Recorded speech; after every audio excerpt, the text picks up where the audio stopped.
حکومت نه دی، دا امنیت نه دی، دا د مسلمانانو په ګټه حکومت نه دی، دا د یو شخصي خلکو په ګټه حکومت دی. یو معامله ده روانه ده، یو څو ورځې به دا ریاست وچلي سره چربې کې سره یو بې سیزي به په خپله لار باندې. د حکومت دننه هم امنیت ضروري دی. تصرف الامام منوط برعیت منوط بالمصلحه. دا ټول امام چې تصرف کوي یا د هغه نه راکښته د هغه ټولو تصرفات په مصلحت د امت پورې تړلي دي. عامه مصالح به په نظر کې نیولي وي، عامه مصلحتو دپاره، شخصي مصلحتونه به نه وي. شخصي مصلحتونه خدا دي، خپل زوی راوله پکې دروایه، ورور راوله پکې دروایه، قوم راوله دروایه، بل راوله دروایه، د هلته خپل کورکاڼه دي سره جوړه که عام مصلحت په نظر کې نشته. دا خو د مخکې حکومت هم نو خو امنیت نه و.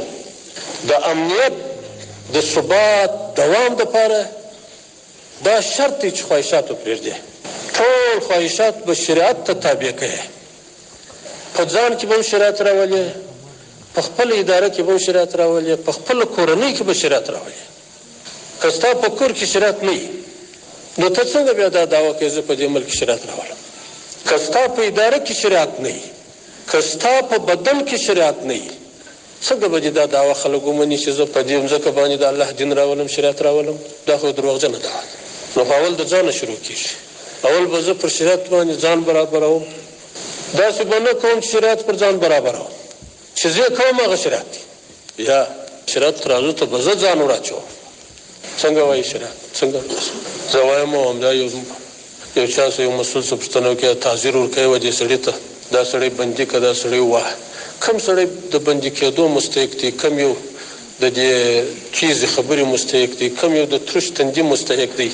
دا منازل د خلکو، دا مراتب د خلکو په دې تعزیراتو کې دا تاسو ته معلومیږي.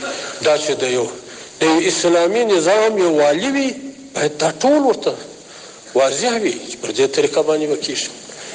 دا خو نن د دې ملت د دې امت سرپرستي دا په غاړه باندې ولوېده.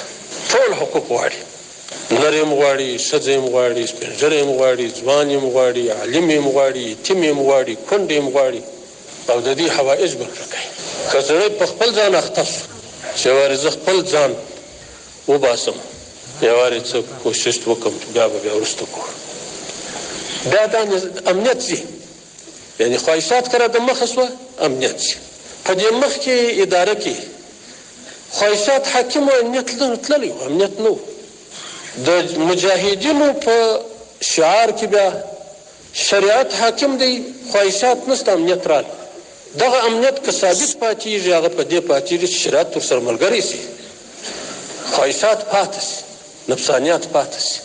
هغه نفسانیات په دې پاتېږي د شیخ صاحبانو تاسو ته ویل د خپلو امراو اطاعت به خپلو منازلو باندې، د ولسوال اطاعت به هغه د ولسوال تر حاکمیت لاندې هغه بیا کوي. هغه په داسې حساب ورته ګوري چې د هغه د امیرالمؤمنین دی، دا چې درته دی.